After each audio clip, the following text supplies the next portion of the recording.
قیامت کا پہلا خوفناک دن سب سے پہلے جس سے حساب لیا جائے گا وہ حضرت جبرائیل علیہ الصلوۃ والسلام ہوں گے۔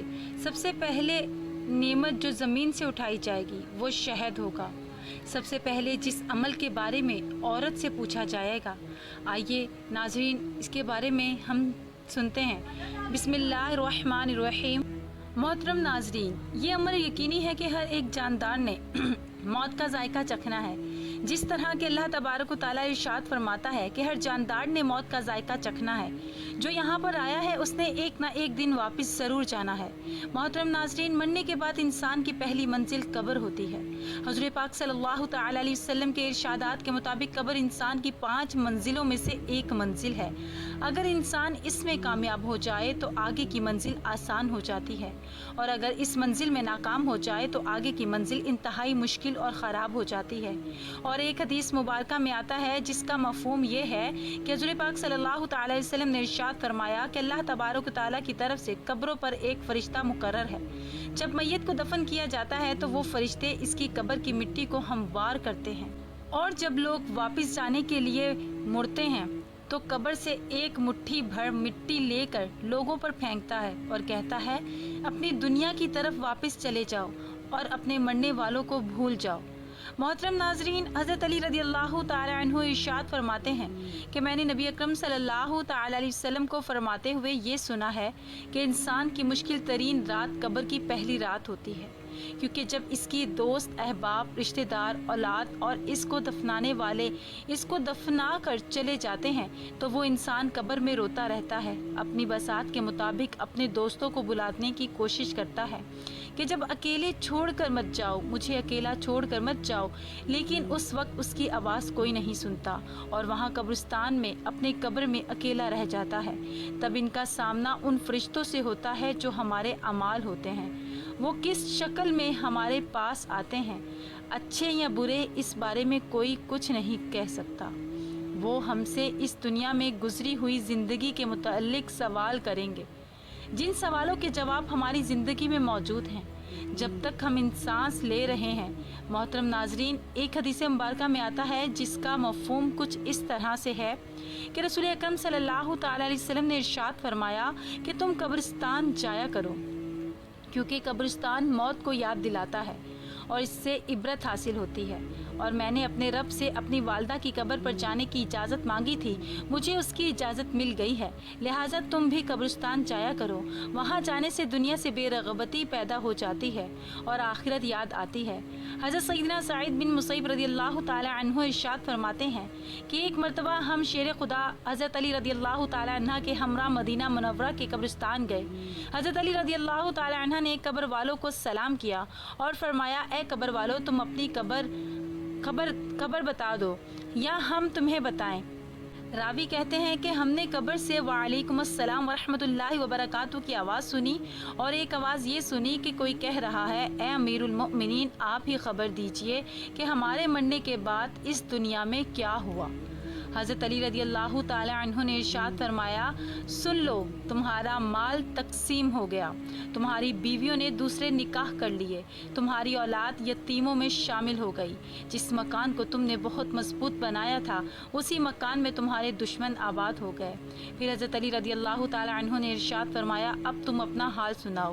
یہ سن کر ایک قبر سے آواز آنے لگی، اے امیر المؤمنین، ہمارے کفن پھٹ کر اترے گئے، ہمارے بال سارے منتشر ہو گئے، ہماری کھالیں ٹکڑے ٹکڑے ہو گئیں، ہماری آنکھیں بہہ کر رخساروں پر آ گئی، اور ہم نے جو نیک اعمال کیے تھے ان کو پایا اور جو کچھ بھی چھوڑا اس میں ہمارا نقصان ہوا۔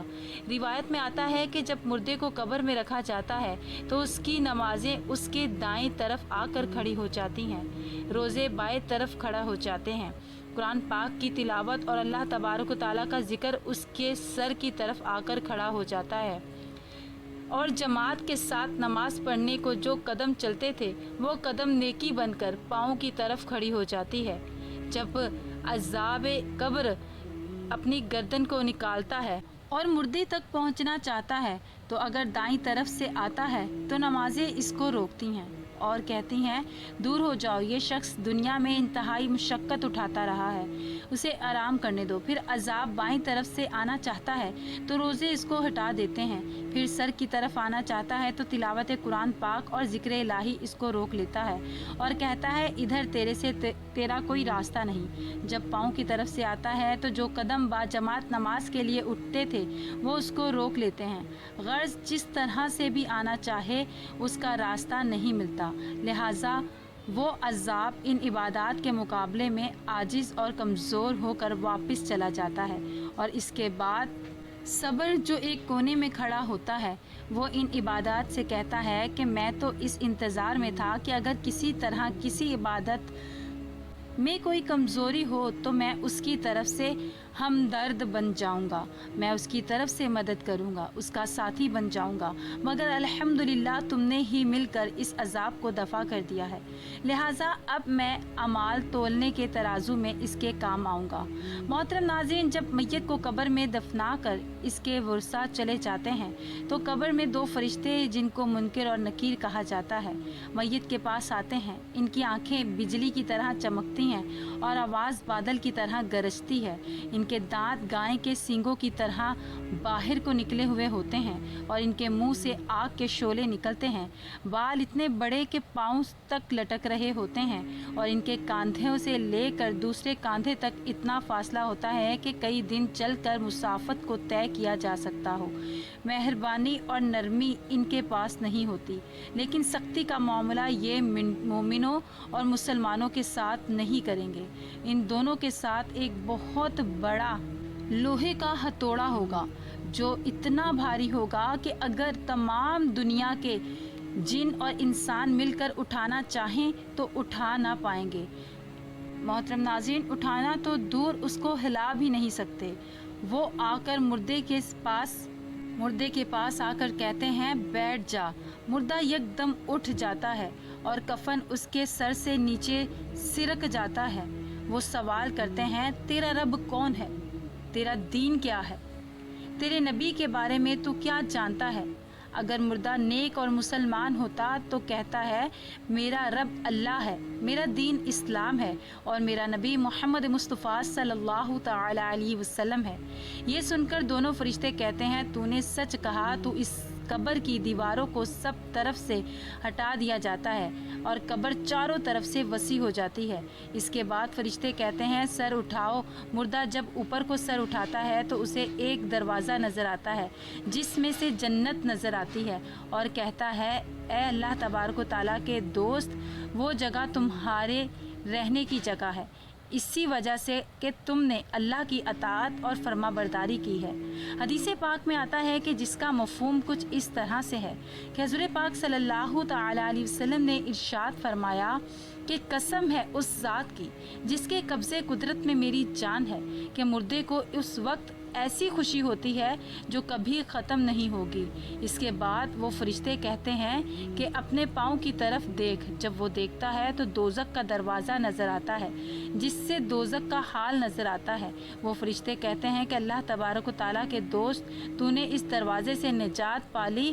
اس وقت بھی بندے کو اس قدر خوشی ہوتی ہے جو کبھی ختم نہ ہوگی۔ اس کے بعد اس کی قبر میں 70 دروازے جنت کے کھول دیے جاتے ہیں جن سے وہاں کی ٹھنڈی ٹھنڈی ہوائیں اور خوشبوئیں آتی رہتی ہیں اور قیامت تک وہ ان بہاروں میں رہے گا۔ محترم ناظرین، دوسری طرف جب نافرمانی، فاسق اور فاجر، بدکاری اور کافر شخص کو قبر میں رکھا جاتا ہے تو قبر اس پر تنگ ہو جاتی ہے، اس کی پسلیاں دوسروں کی طرف پسلیوں میں گھس جاتی ہیں اور اس پر کالے سانپ مسلط کر دیے جاتے ہیں۔ اس کی ناک اور پاؤں سے یہاں تک کہ درمیان میں سانپ آ کر بیٹھ جاتے ہیں۔ پھر اس کے پاس دو فرشتے جن کا نام منکر اور نکیر ہے قبر میں آتے ہیں اور وہ سوال کرتے ہیں تیرا رب کون ہے؟ تیرا دین کیا ہے؟ تو اپنے نبی کے متعلق کیا جانتا ہے؟ وہ ان کے ہر سوال کے جواب میں کہتا ہے کہ میں کچھ نہیں جانتا، میں کچھ نہیں جانتا۔ وہ فرشتے اس کو اس قدر زور سے مارتے ہیں کہ ان کے مارنے کی چنگاریاں قبر میں پھیل جاتی ہیں۔ اس کے بعد فرشتے اس کو کہتے ہیں اوپر دیکھ، اوپر جنت کا دروازہ دیکھتا ہے، جنت کی باغ و بہار اس کو نظر آتی ہے۔ فرشتے اس سے کہتے ہیں کہ اللہ تبارک و تعالیٰ کے دشمن اور نافرمان اگر دنیا میں اللہ تبارک و تعالیٰ کی اطاعت اور فرما برداری کرتا تو یہ تیرا ٹھکانہ ہوتا۔ حدیث مبارکہ میں آتا ہے کہ رسول اکرم صلی اللہ تعالی وسلم نے ارشاد فرمایا کہ قسم ہے اس ذات کی جس کے قبضے قدرت میں میری جان ہے کہ اس شخص کو اس وقت ایسی حسرت ہوگی جیسی حسرت پھر اس کو کبھی نہ ہوگی۔ پھر دوزخ کا دروازہ کھولا جاتا ہے اور فرشتے کہتے ہیں کہ اے اللہ کے دشمن یہ تیرا ٹھکانہ ہے اس لیے کہ تو نے اللہ تبارک و تعالیٰ کی نافرمانی کی۔ پھر جہنم کے 70 دروازے اس کے قبر میں کھول دیے جاتے ہیں جن سے قیامت تک گرم ہوائیں اور دھوئیں وغیرہ آتے رہتے ہیں۔ معزز ناظرین، قبر کا معاملہ بڑا سخت ہے۔ حضور اکرم صلی اللہ تعالیٰ علیہ وسلم نے ارشاد فرمایا ہے قبر کے بارے میں نیک شخص کے لیے کہ یا تو قبر جنت کے باغوں میں سے ایک باغ ہے یا جہنم کے گھڑوں میں سے ایک گھڑا ہے، تو نیک انسان کے لیے یہ جنت کا باغیچہ ہے اور بد عمل اور فاسق انسان کے لیے جہنم کے گھڑوں میں سے ایک گھڑا ہے، اور قبر تمام فتنوں سے بڑھ کر ایک بڑا فتنہ ہے۔ اس لیے ہمیں چاہیے کہ اس دنیا میں اللہ تبارک و تعالیٰ کی نافرمانی سے بچیں، اللہ اور اس کے رسول کی اطاعت کریں، قبرستان جایا کریں اور موت کو ہم یاد رکھیں، اس لیے کہ اللہ نے موت کو اور زندگی کو اس لیے بنایا ہے کہ اللہ ہمیں آزمانا چاہتا ہے کہ کون نیک عمل کرتا ہے۔ قیامت کے دن سب سے پہلے جس سے حساب لیا جائے گا حضرت جبریل علیہ السلام ہوں گے، کیونکہ وہ اللہ کی وحی اس کے رسولوں اور نیک انبیاء علیہ السلام تک پہنچانے کے امین تھے۔ آدمی کے اعضاء میں سے جو سب سے پہلا کلام کریں گے اس کی ران اور ہتھیلی ہوگی۔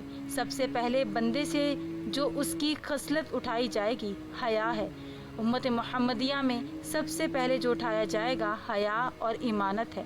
سب سے پہلے دین میں تم جس سے محروم ہوگے ایمانت ہے۔ سب سے پہلے جو امت محمدیہ سے اٹھائی جائے گی ایمانت اور خشوع ہے۔ قیامت کے دن سب سے پہلے جنہیں خلعت پہنائی جائے گی حضرت ابراہیم علیہ السلام ہیں۔ قیامت کے دن لوگوں میں سب سے پہلے جو فیصلہ کیا جائے گا قتل کا ہوگا۔ سب سے پہلے جس عمل کا آدمی سے حساب لیا جائے گا وہ نماز ہے۔ قیامت کے دن سب سے پہلے جس عمل کے بارے میں عورت سے پوچھا جائے گا، ایک اس کی نماز کے بارے میں، دوسرا اس کے شوہر کے حقوق کے بارے میں۔ قیامت کے دن سب سے پہلے جس کے بارے میں بندے سے پوچھا جائے گا وہ ہے نعمتوں کے بارے میں۔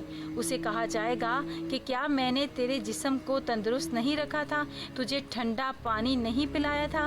سب سے پہلے جو میزان میں رکھا جائے گا حسن اخلاق ہے۔ سب سے پہلے جو بندے کے میزان میں رکھا جائے گا اس کا اپنا اہل و عیال پر خرچ کیا ہوا مال ہے۔ قیامت کے دن سب سے پہلے جھگڑا کرنے والوں دو پڑوسی ہوں گے۔ سب سے پہلے حوض کوثر پر وہ خوش نصیب آئیں گے جو اللہ کی رضا میں ایک دوسرے سے محبت کرنے والے ہیں۔ سب سے پہلے عرش کے نیچے سایہ حاصل کرے گا، مسجد سے دل لگانے والا ہوگا۔ قیامت کی سب سے پہلی نشانی مغرب سے سورج کا طلوع ہونا اور دابۃ الارض کا نکلنا ہے۔ لوگوں میں سب سے پہلے ہلاکت سے دو